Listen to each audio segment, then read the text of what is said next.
Hello, Year One. It's time for the next chapter of James and the Giant Peach.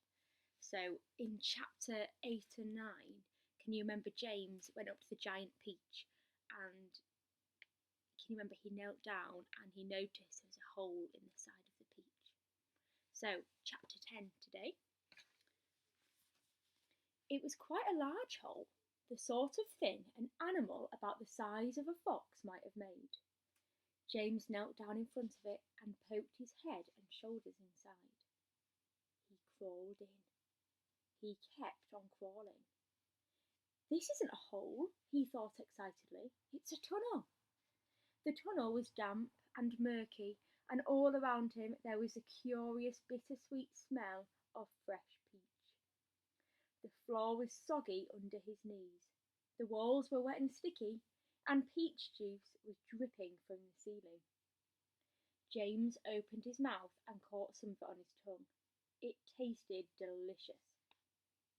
He was crawling uphill now, as though the tunnel were leading straight towards the very centre of the gigantic fruit. Every few seconds he paused and took a bite out of the wall. The peach flesh was sweet and juicy and marvellously refreshing. He crawled on for several more yards, and then suddenly, bang! The top of his head bumped into something extremely hard blocking his way. He glanced up. In front of him there was a solid wall that seemed at first as though it were made of wood. He touched it with his fingers. It certainly felt like wood, except that it was very jagged and full of deep grooves. "Good heavens!" he said. "I know what this is.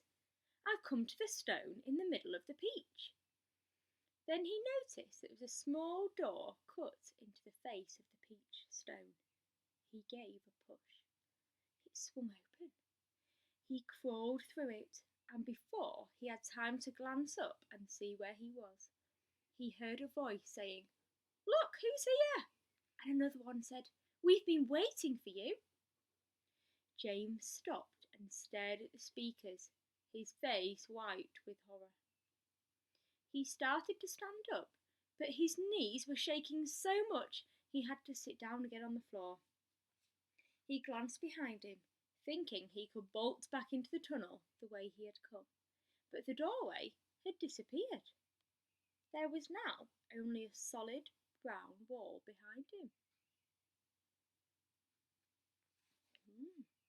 Chapter 11. James's large, frightened eyes travelled slowly around the room. The creatures, some sitting on chairs, others reclining on a sofa, were all watching him intently. Creatures? Or were they insects? An insect is usually something rather small, is it not? A grasshopper, for example, is an insect. So what would you call it if you saw a grasshopper as large as a dog? As large as a large dog. You could hardly call that an insect, could you? There was an old green grasshopper as large as a large dog, sitting directly across the room from James now. And next to the old green grasshopper, there was an enormous spider. And next to the spider, there was a giant ladybird with 9 black spots on her scarlet shell. Each of these 3 were squatting upon a magnificent chair. See the chair. On a sofa nearby, reclining comfortably in curled up positions, there were a centipede and an earthworm. On the floor, over in the far corner, there was something thick and white that looked as though it might be a silkworm.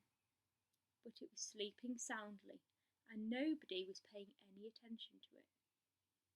Every one of these creatures was at least as big as James, and in the strange greenish light that shone down from the ceiling, they were absolutely terrifying to behold. "I'm hungry," the spider announced suddenly, staring hard at James. "I'm famished," the old green grasshopper said. "So am I," the ladybird cried. The centipede sat up a little straighter on the sofa. "Everyone's famished," he said. "We need food." 4 pairs of round, black, glassy eyes were all fixed upon James. The centipede made a wriggling movement with his body, as though he were about to glide off the sofa, but he didn't. There was a long pause and a long silence. The spider, who happened to be a female spider, opened her mouth and ran a long black tongue delicately over her lips. "Aren't you hungry?" she asked suddenly, leaning forward and addressing herself to James. Poor James was backed up against the far wall, shivering with fright and much too terrified to answer. "What's the matter with you?" the old green grasshopper asked. "You look ill." "He looks as though he's going to faint any second," the centipede said. "Oh, my goodness, the poor thing!" the ladybird cried. "I do believe he thinks it's him that we're wanting to eat."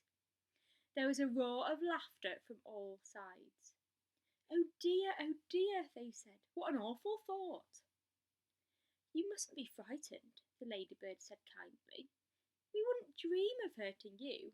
You are one of us now. Didn't you know that? You are the one of the crew. We're all in the same boat." "We've been waiting for you all day long," said the old green grasshopper. "We thought you were never going to turn up. I'm glad you made it." "So cheer up, my boy, cheer up," the centipede said. "And meanwhile, I wish you'd come over here and give me a hand with these boots. It takes me hours to get them all off by myself." And that's the end of chapter 11. So I wonder what happens in chapter 12. See you later.